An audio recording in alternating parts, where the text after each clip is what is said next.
how I managed to get through a whole video without realizing that the TV was on. Like, what is wrong with me? Okay. All right. Walking into that airport, and maybe again it was because it was a Friday, but Lord, that line was, what line? It was a crowd. It was like a concert crowd. It was like a concert for Beyonce, okay? Like hundreds of people all on Delta.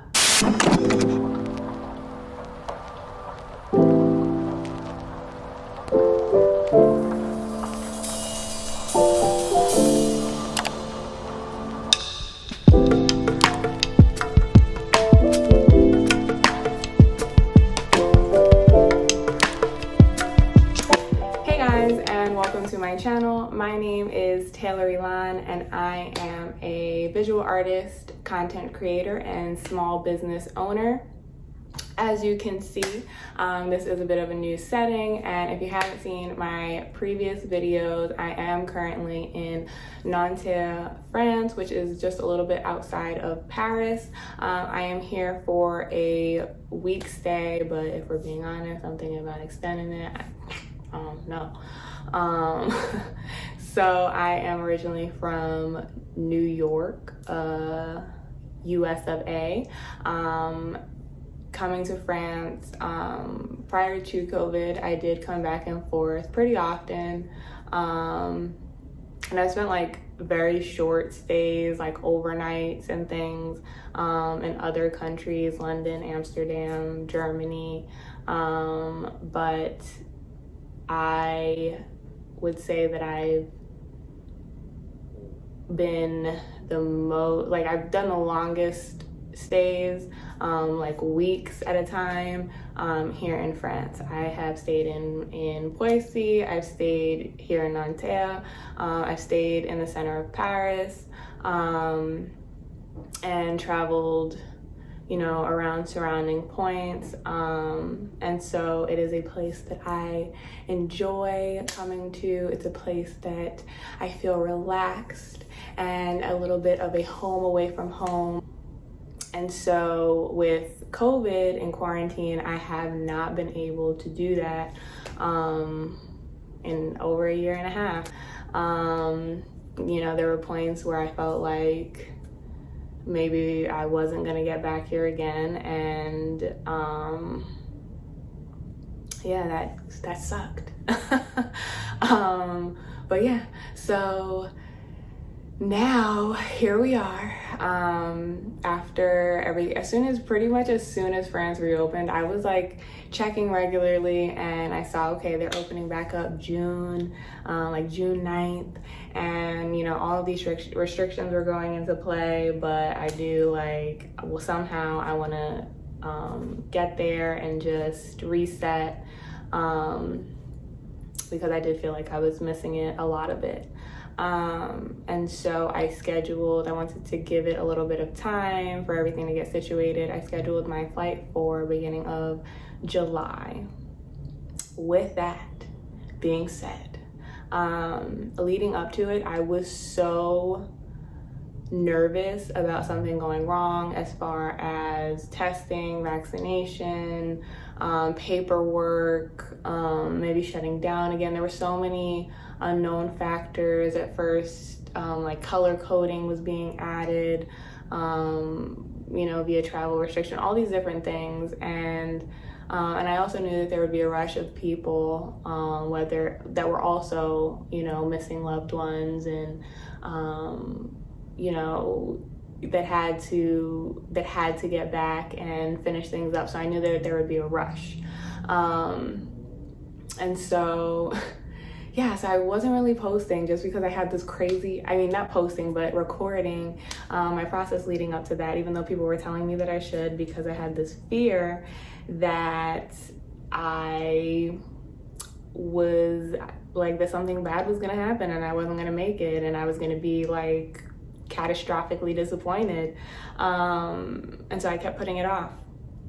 And it would have been great to, you know, record some of that process at the airport. I might do it on my way back to New York.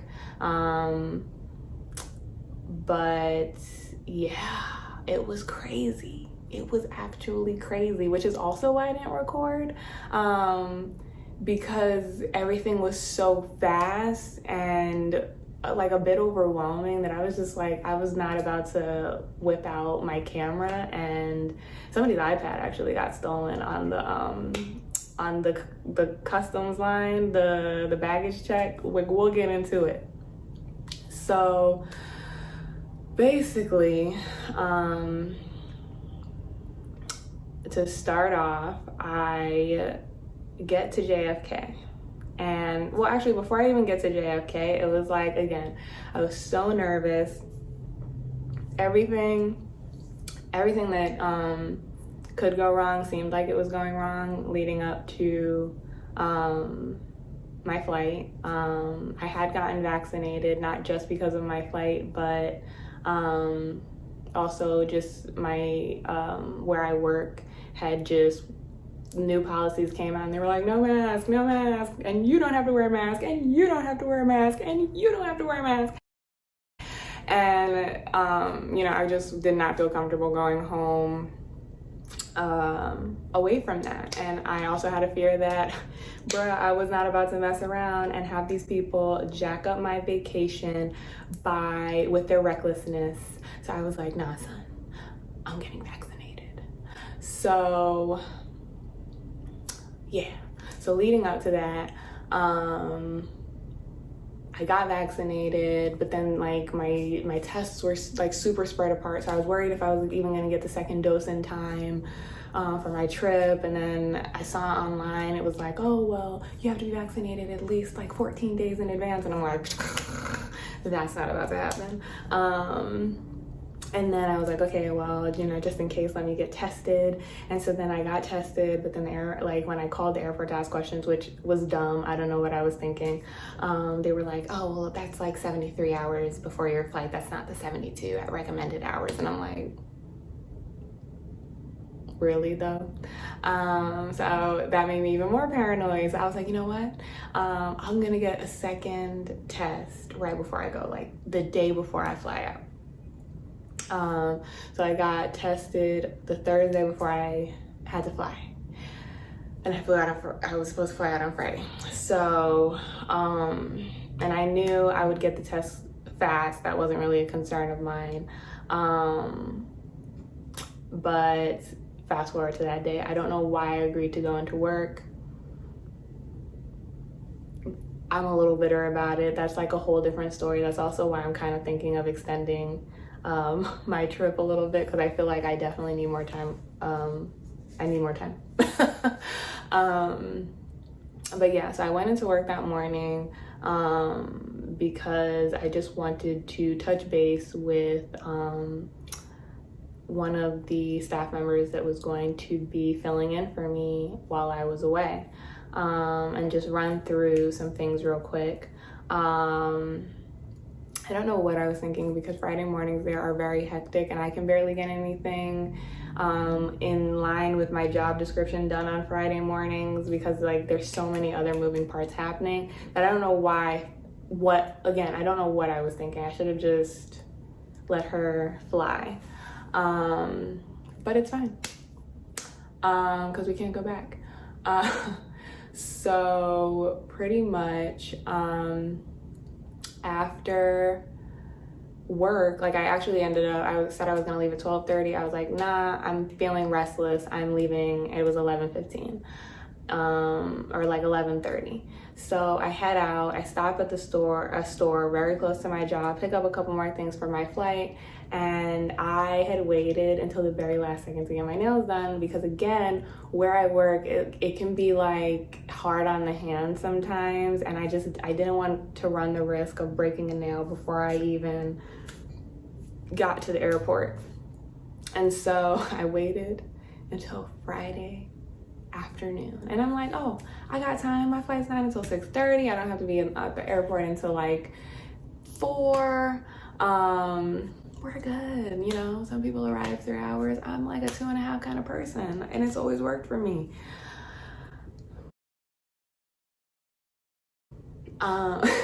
So I'm sitting in that nail salon, like, well, first off, my the original location where I was supposed to get my nails done, they were like, oh, we don't have an appointment for you. And I'm like, what? So, and I should have known, because there was only 2 people in that salon, and their reviews said they duck appointments. They will tell you that they don't have you in the books, or maybe they won't even take you, or like write it down and keep a note, and then you'll show up and they'll be like, no, we don't have an appointment for you, we can't take you, sorry. Which is exactly what happened. So I was like irritated that I even gave them a chance and booked an appointment with them in the first place. So I actually ended up going back to Old Faithful, the place that I used to go in high school, girl. And it worked out. I can say though, I was in that nail salon for 3.5 hours. I mean, they took their time. Like, I got a whole spa type pedicure, but it was still like I was antsy because I was like, oh my God, son, get me out. So 3 o'clock, it was like 3 o'clock to 3:30. I'm running out of the nail salon, headed home. Even my dad's calling me like, don't you gotta be someplace? And I'm like, yes. So I get back to the house. Rummaging, I'm packing up as much stuff as I can, you know, probably forgetting things. It's totally fine. And we get to the airport, because I live like 15 minutes from JFK, and when I walked into that airport, I just glitched. Like, walking into that airport, and maybe again it was because it was a Friday, but Lord, that line was, what line? It was a crowd. It was like a concert crowd. It was like a concert for Beyonce, okay? Like hundreds of people all on Delta. And I'm like, there is no way. And they're flying out to Barcelona, they're flying out to France, they're flying out to wherever else. And I'm like, oh my God, am I gonna make it? And it was like, I'm standing there like there's no way that I'm gonna get to the front of this line in 2.5 hours, and what am I gonna do? I don't even need to check a bag. But for whatever reason, my online check-in was not working. This always happens when I travel. Whatever. So it kept reading error message. So I'm like, oh my God, I'm really gonna have to stand on this line. And I didn't even want to bother with the kiosk, because if my phone wasn't working, why would the kiosk work? So I'm like, oh my God, oh my God, oh my God. So it must have been, you know, God looking down at me or something, because he answered my prayers like in the moment. I'm standing there literally having a meltdown in my head, just looking at this crowd, and some JFK employee walks past me, and as he's walking past, he goes, anyone not checking a bag, flying international, follow me. And me and like one other couple heard like and booked it, okay? So we're following this man, like I'm on his heels. And as we get to this little terminal, and I was cracking up because some other employee, like this little old woman, JFK employee, like pops out of nowhere, and she's like, but can't you take more people? And he's like, no, Carol, no, flying international, not checking a bag. And she's like, but can't you? No, flying international, not checking a bag, but there's a wait, right? No, Carol. And I didn't care. I was like, I'm next, okay? So I'm standing there, and I even got nervous because at one point they were like, travel certificate? And I'm like, what is that?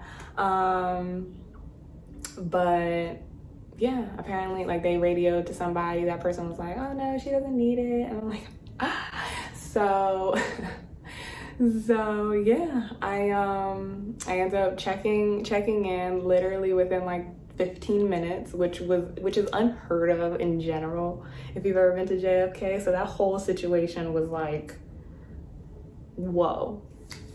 So check my stuff. I am headed to my gate. And at this point it was like, I want to say 4:30. And so again, I don't, like, my plane is not boarding until 6:10. I got plenty of time. But now it hits me, I have not eaten all day and it's 4:30, and I'm also tired because like all this adrenaline has been rushing through me, and the night before I was up packing, so I'm like running on no food, no sleep, exhausted. And I get like, I think like somewhere around like gate 20 something. Like the gates are split, so it's like, I think, or was it like, no, yeah, no, it was like 20 something, or like, I don't know, all the way up to 40. And that is like walking through that crowd was like walking through Midtown or something. I was like, Lord Jesus, this can't be real. So I'm walking, I'm hungry, I'm walking, I'm hungry, and I'm like, oh. And at one point, my parents called me to ask, about how everything went checking in. I'm like, yeah, everything was fine. My mom's like, oh, you should just pick up something to eat from the airport. I'm like, I don't really like airport food like that. She was like, oh, just get you a little something. It's gonna be a long night. And it was at that moment, okay? So I had already passed a money exchange place, which is going to matter later. I passed the first money exchange place, which seemed closed anyway, so and I also passed like the nicer restaurants where you could like sit down for like a glass of wine and the whole thing. And at this point I was probably like 10 minutes into my walk, and I was standing next to a Shake Shack, and I was like halfway between the beginning of the walk and those restaurants and my gate, which was 39. And I'm like, I can't go back. I'm too hungry. Like, I'll die. And so there's a Shake Shack, and I'm like, oh, that looks good. So I stand online, I order Shake Shack, and still all the next money exchange places I'm seeing are all out of order. So I'm like, bro, so it looks like I'm not about to exchange money. Oh, it's cool. I'll just exchange money when I get to France. So I would say, so I sat down, I'm charging my phone, making sure I'm like zapped up before, I get on this plane. Just trying to decompress, and I'm eating my Shake Shack. And I would say I got about 3 bites into that burger, and it hits me. Because now I'm not starving anymore. I haven't eaten meat in 3 weeks. Like, I haven't eaten beef in 3 weeks. Congratulations, you played yourself. So, like, when I told you like 10 minutes after eating that burger, my stomach was like, and I'm like, oh my God. And I cannot use public bathrooms. Like, my body won't let me.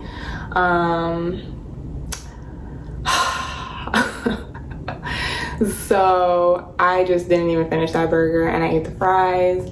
I am waiting around, and even like this part, like even waiting to board, like they're calling out like these random numbers. Like, no one knew what was going on. It was like, we're calling gates like 1 to 7, and then all of a sudden it was like, now we're calling gates 40 something to 51, like, or seats, sorry. And so we're all standing there like, what? Like, they just totally, what are they doing? So I'm like, I'm going up there. So I like, this girl was like, ma'am, are you online? And I'm like, now I am, because this makes no sense. She was like, no, I get it. So I go, they don't even say anything. Like, they were like, okay, you can go. I'm like, what is this? Like, what order? Like, not even organized, but it's fine, because at least we got on the plane.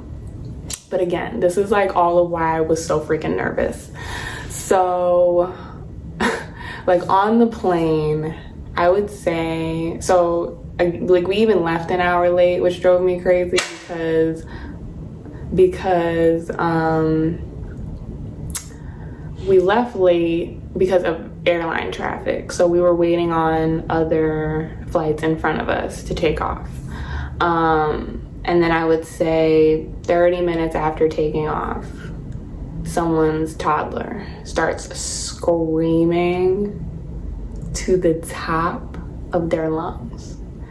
And, you know, at first everybody was like, oh, we get it. Like, you know, his ears probably popped. That's extremely painful. And yeah, and that screaming went on for 6 hours. And the flight was 7 hours and 30 minutes. So when I tell you it was like 2 a.m. and everyone was awake. Everyone, like anytime I did doze off, the baby's like pitch would go up into like blood curdle. And it was the most uncomfortable flight I've ever been on. It was like extremely crowded. And again, like that, I don't know if I felt any type of way about that just because, you know, everyone was required to have tests and vaccines. Oh, and I forgot to mention when checking me in, although my test literally came, the second test that I took literally came as I was being checked in, not at any point did they even ask me for my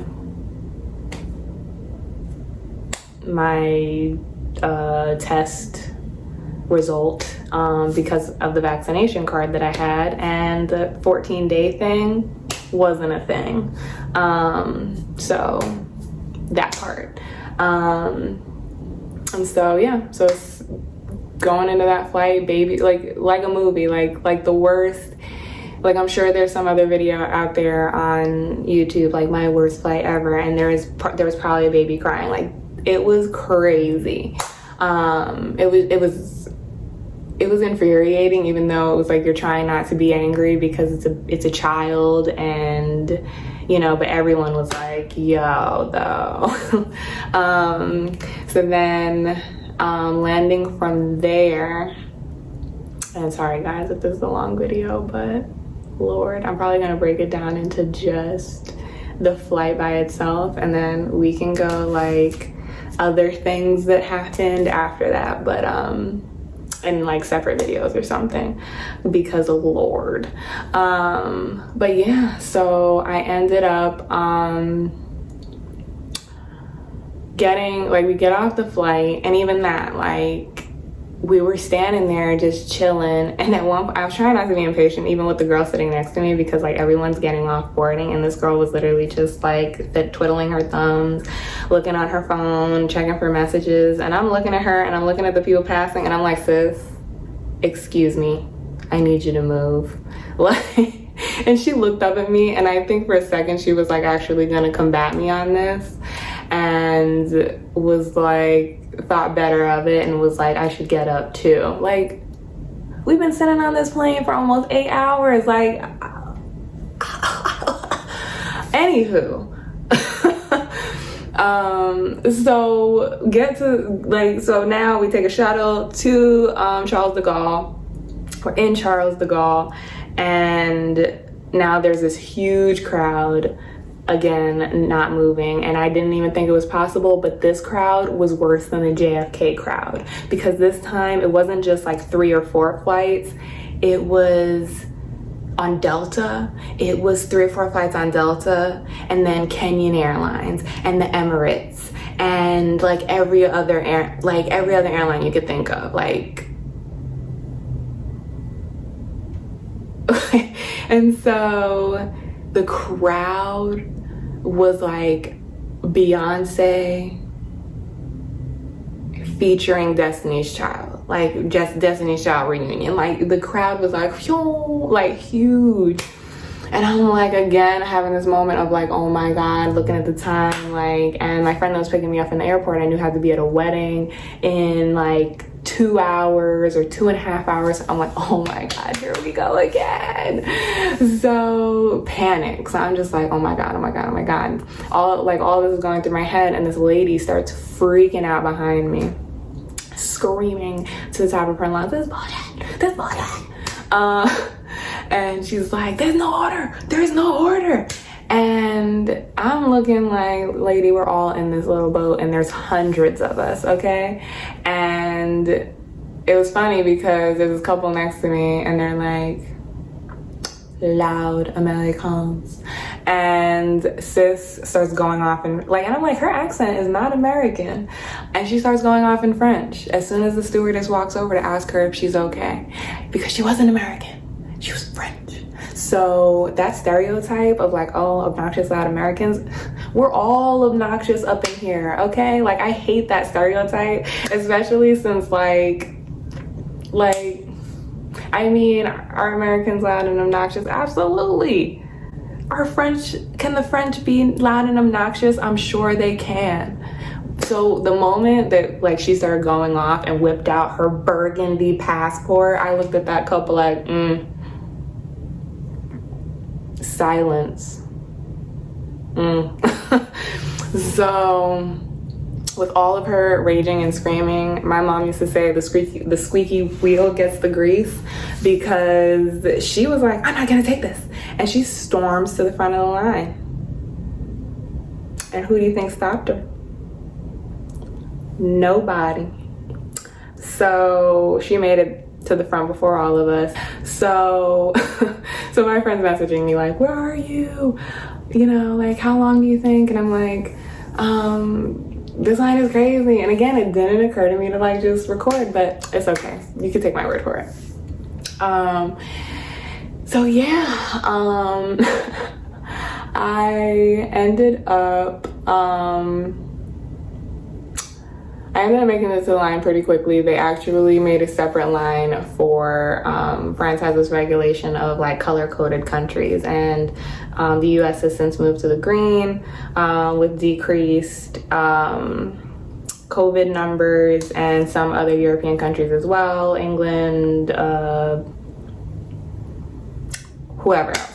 And so they made a separate line for, I guess, those countries in the green, and then we were able to move over to that. And so the line did move a little bit quicker. Thank you, Jesus. And so yeah. So funny enough, and I did say I was gonna bring it up later, not having gone back to that currency exchange, because when I got out, there were currency exchanges in France, but I might make a video about this later on how not to just burn your money when you're traveling, because I'm like, I walk up to one of the currency exchanges, the line was too long, I'm like, I'll just go to the ATM, and I saw some of the rates and I'm like, that can't be right. So I go to the ATM and I'm like, I don't really use cash like that. My bank works internationally, so I'm able to run my card when I travel outside of the US. So I wasn't necessarily worried about that, but I still wanted to have like a little bit of cash on hand, like just in case. And man, I walked up to that ATM and I'm like messaging I had walked up to my friend and he pointed out that money exchange ATM, and I'm like, oh, we'll see what it's giving. And so I walk over there and I was like, oh, I'll just take out like $100, $200. Bro.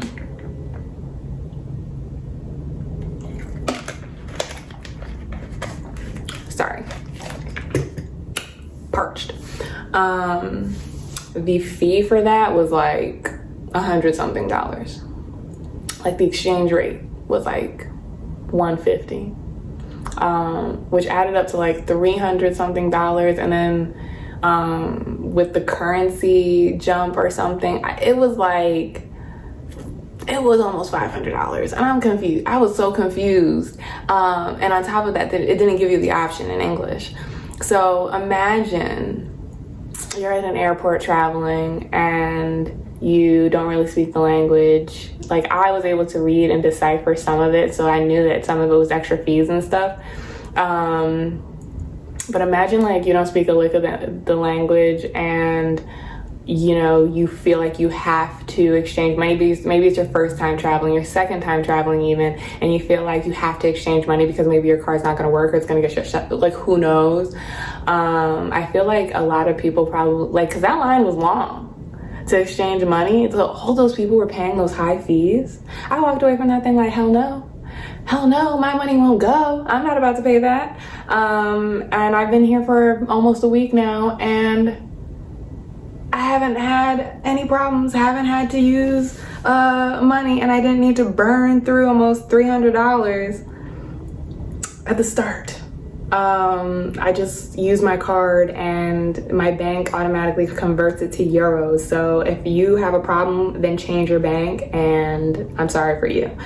But that crowd was crazy. I was like, oh. So yes, that might definitely, and I'm gonna think of some other things that are a waste of money, cause whoa. Oh, and like actually off top, like another thing that I think people when they're traveling waste money on is food. Because like just as an example, as soon as I got here, or not as soon as I got here because I was tired and I just ordered some Uber Eats and, you know, like basically also had like moody booty, TMI, moody booty from that burger, like the first Saturday I was here. So I didn't leave my apartment, didn't really like migrate too far from my bed and the bathroom. Once I was well enough to eat again, I just, like I said, I ordered Uber Eats. So I spent like $7 on a sandwich. Like the Uber fees aren't even as high here in New York. It'd be like, oh, let me get a $7 sandwich. And then those fees hit you and the order's like $30, like not here. So yeah, $7, like it ended up being like $13 once the fees and the tip and everything was added in. And then the next morning, me and my friend went grocery shopping. The reason I say food is because a lot of people will travel and they'll want to eat out every day. Breakfast, cafes, lunch, fancy dinner. And like, if you can afford it, do you, boo. But if you're like me and you know, your pockets are a little then you might want to cook sometimes. And honestly, like I think for me, the food here can sometimes be so sweet that I actually want to cook, just to bring myself back to the more savory flavors that I know and love. But yes, that is my landing or flying for the first time since quarantine. Like first time nationally or internationally. That was my first time on a plane. That was my first experience. And yeah, that's what it was like to fly here to France post quarantine, since reopening. I am actually now going to be going out. I think I mentioned at the beginning of the video, but I'm going to head out to Paris and make a couple stops at some places I've been meaning to go. So I'll be recording along my way. And then I have a few other things that I want to do out here. And like I said, I might even extend my trip. Who knows? We will see. But yes, I will definitely be making more videos about my travels, about this whole journey and experience. If you like this video, definitely leave a like, comment down below if you want more content, or just want to input some of your experiences traveling since having been in quarantine. Yeah, and subscribe to my channel. Again, it motivates me to keep on bringing more content, and it just helps me to keep producing for you guys, keep producing for myself, and gives me opportunities. But yes, And you know, make sure you hop over to my Instagram. Definitely check out my website if you want to take a look at my merch and some of my artwork. And I would say, and that's probably it. Yeah, subscribe. And I will catch you guys in the next one. Peace.